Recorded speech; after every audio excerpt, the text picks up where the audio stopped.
أعوذ بالله من الشيطان الرجيم. بسم الله الرحمن الرحيم. ثم أورثنا الكتاب الذين اصطفينا من عبادنا. وقال النبي صلى الله عليه وسلم: القرآن حجة لك أو عليك. صدق الله العظيم وصدق رسوله النبي الكريم ونحن على ذلك لمن الشاهدين والشاكرين والحمد لله رب العالمين. آج ہمارے لیے بہت بڑے اعزاز کی بات ہے، بہت ہی خوشی کا لمحہ ہے، بالخصوص استاد کے لیے اور والدین کے لیے کہ اس ادارے کے آج 3 بچوں نے قرآن مجید حفظ مکمل کیا ہے۔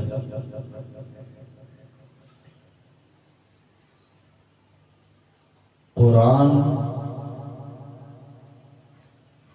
کے ساتھ محبت، قرآن کے ساتھ تعلق،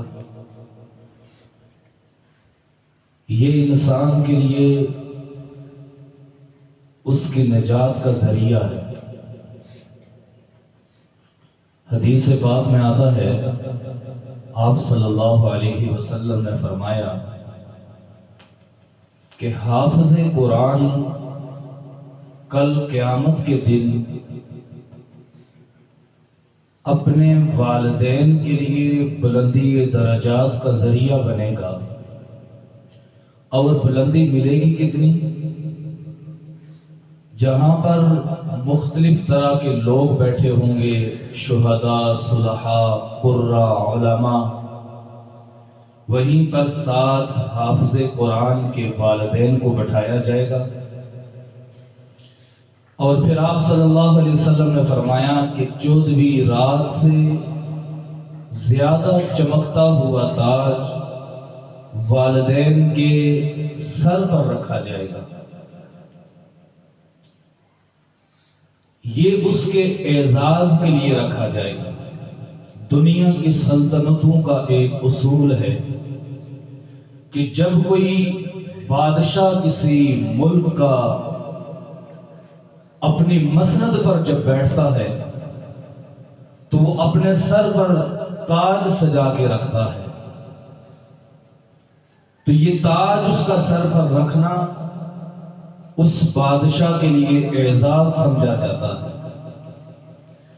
تو والدین کو اتنا بڑا اعزاز دیا جائے گا کہ 14ویں رات سے بھی زیادہ چمکتا ہوا تاج والدین کے سروں پر رکھ کر ان کو اعزازات اور انعامات سے نوازا جائے گا۔ وقت چونکہ بالکل تھوڑا سا ہے، یہ تو آخرت کے لیے ہو گیا، دنیا کے اندر بھی ایک صحابی رسول آپ صلی اللہ علیہ وسلم کی عادت تھی کہ جب مسجد میں آ کر نماز پڑھاتے، نماز پڑھانے کے بعد پیچھے مڑ کر صحابہ کی طرف متوجہ ہوتے۔ رات کو کوئی واقعہ پیش آیا ہوتا تو وہ صحابہ کو بتاتے یا پوچھتے کہ کسی صحابی نے کوئی خواب دیکھا ہو، کوئی واقعہ پیش آیا ہو تو بتائے۔ ایک صحابی صبح کے وقت آ کر کہنے لگے، یا رسول اللہ، آج رات میں نے عجیب منظر دیکھا ہے۔ آپ صلی اللہ علیہ وسلم نے فرمایا، کیا دیکھا؟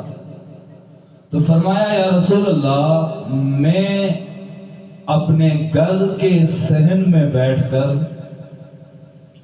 قرآن کی تلاوت کر رہا تھا،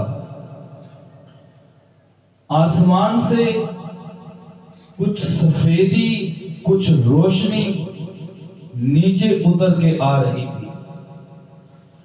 جہاں بیٹھ کے میں تلاوت کر رہا تھا وہیں ساتھ میں نے اپنا ایک چھوٹا معصوم بچہ رکھا ہوا تھا، اور اسی کے ساتھ میں نے اپنا گھوڑا باندھ کے رکھا ہوا تھا۔ جب میں قرآن کی تلاوت کرتا تو وہ روشنی آسمانوں سے سیدھا میری طرف آتی، گھوڑا اس روشنی کو دیکھ کر بلکنا شروع کر دیتا، اچھلنا شروع کر دیتا، جیسے کبھی کسی کو کوئی خوشی ملتی ہے تو وہ خوشی میں اچھلتا ہے۔ کہنے لگے کہ میں نے اس روشنی کو دیکھ کر جب گھوڑا بلکنا شروع ہوا تو میں نے جلدی سے قرآن کی تلاوت بند کی، اس ڈر کی وجہ سے کہ کہیں یہ گھوڑا بلکتے بلکتے میرے بچے کو کہیں کچل نہ ڈالے۔ میں نے قرآن کی تلاوت جب بند کی وہ روشنی ختم ہو گئی۔ میں حیران ہوا کہ یہ روشنی کس چیز کی تھی، یہ کیا تھا؟ آپ صلی اللہ علیہ وسلم کو جب صحابی رسول نے یہ بات بتائی تو آپ صلی اللہ علیہ وسلم نے فرمایا کہ میرے صحابی، یہ آسمان سے اللہ کی نورانی مخلوقات اتر کر تیرے قرآن کی تلاوت سن رہی تھی، اور اگر تم قرآن کی تلاوت بند نہ کرتے تو کل صبح اٹھ کر مدینے کے سارے لوگ آسمانوں سے اترتے ہوئے فرشتوں کو دیکھتے۔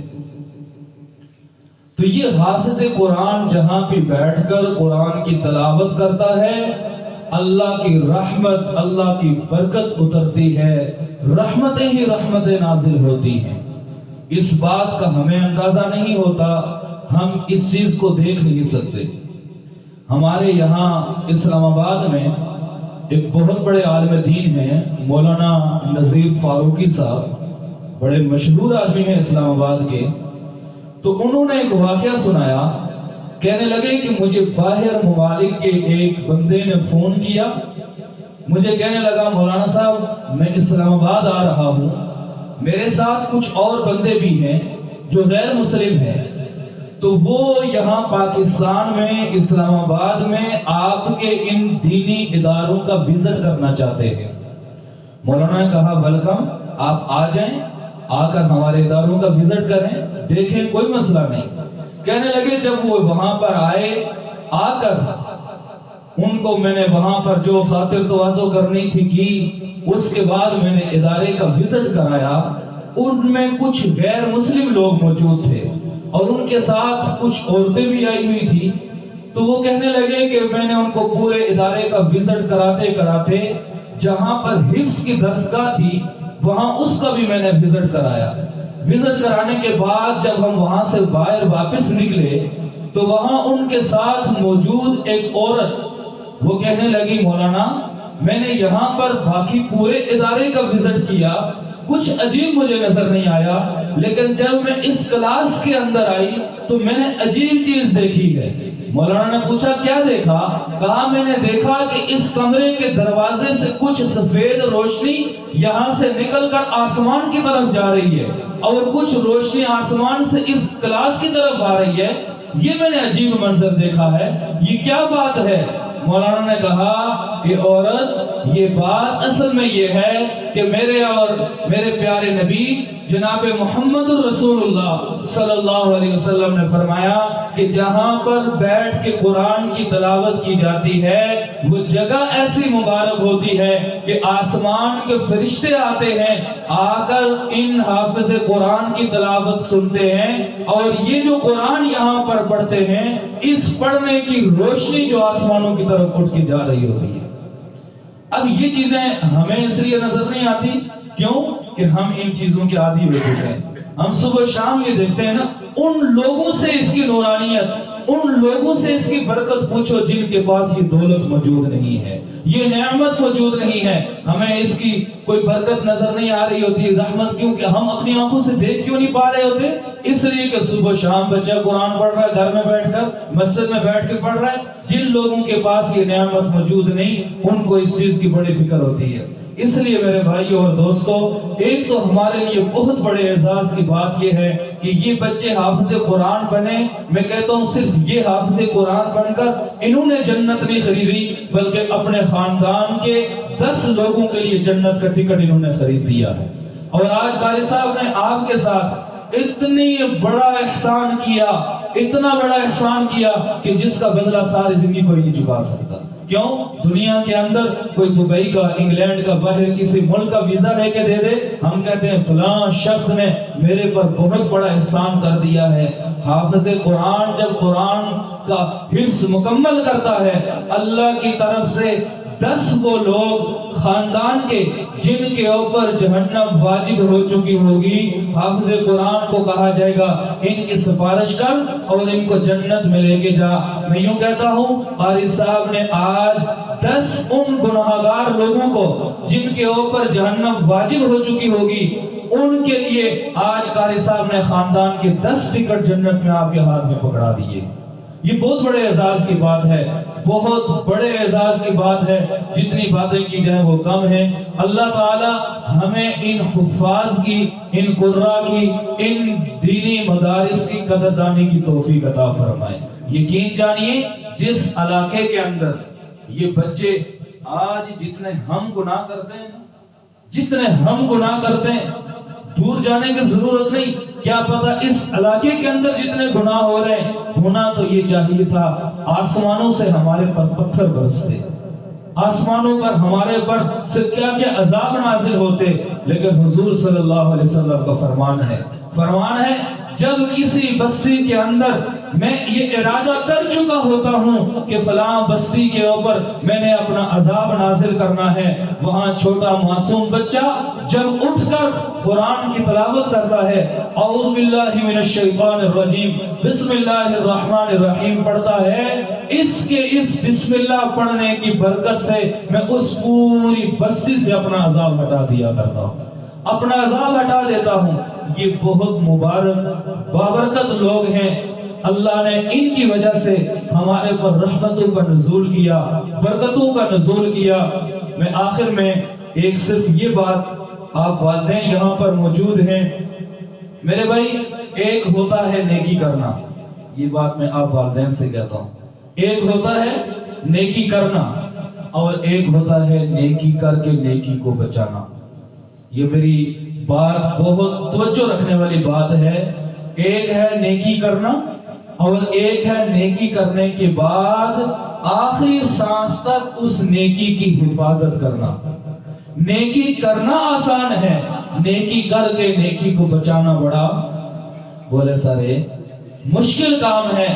آج آپ کے بچوں نے قرآن حفظ مکمل کر لیا، یہ بہت بڑے اعزاز کی بات اور نیکی کی بات ہے، یہ کام تو آپ نے کر لیا، لیکن اس قرآن کے حفظ کرنے کے بعد ان کو دینی راستے پر ہی لگا کے رکھنا، دینی ماحول میں ہی لگا کے رکھنا، اس اپنے اعزاز، وہ کوئی فوج میں کوئی بڑا کام کرتا ہے نا تو اس کو اعزاز ملتا ہے، تمغہ ملتا ہے، تو ساری زندگی اپنے گھر کی الماری میں اس کو سجا کر روزانہ صاف ستھرا کر کے رکھتے، یہ فوج نے مجھے اعزاز دیا تھا، یہ مجھے فلاں سکول سے انعام ملا تھا، ساری زندگی اس کی حفاظت کرتا ہے۔ یہ بچوں کو آج کے بعد آپ نے بڑا سنبھال کے رکھنا ہوگا، ان کو شیطان کے شر سے بھی بچانا ہے، ادھر ادھر کی خرافات سے، ہر غلط کام سے ان بچوں کو آپ نے بچا کر رکھنا ہے۔ جب ان کی آپ آخری سانس تک حفاظت کرتے رہیں گے تو کل پھر یہی انعام تاج کی صورت میں آپ کے سر پر رکھا جائے گا۔ آج قاری صاحب نے تو آپ کو جنت کے 10 ٹکٹ ہاتھ میں پکڑا کے رکھ دیے۔ جب کوئی ویزا لے کے دیتا ہے نا تو کاغذات سنبھال کے رکھنا اس بندے کی ذمہ داری ہوتی ہے، جس نے دبئی جانا ہوتا ہے، جس نے انگلینڈ جانا ہوتا ہے، اس کی ذمہ داری ہوتی ہے یا نہیں ہوتی؟ یہ اس کا کام ہے۔ اگر وہ کاغذات گما دے، خراب کر دے، پھاڑ کے پھینک دے تو ہم اس کو کیا کہتے ہیں؟ کتنا بے وقوف آدمی ہے، کتنا بدبخت آدمی ہے، تو اتنا زبردست نوکری تجھے مل رہی تھی، اتنی آرائش اور اتنی سہولتوں والی جگہ تجھے مل رہی تھی، تو کیسا بدبخت آدمی ہے بھائی، تو اپنے کاغذات بھی نہ سنبھال سکا۔ اس لیے میرے بھائی اس دنیا سے بہت زیادہ اچھی خوبصورت سہولتوں والی اس دنیا کے مقابلے، جنت کے مقابلے میں تو یہ دنیا ہے ہی کچھ نہیں۔ اس لیے میرے بھائیوں اور دوستوں، میری مثال سے آپ بات سمجھ چکے ہوں گے۔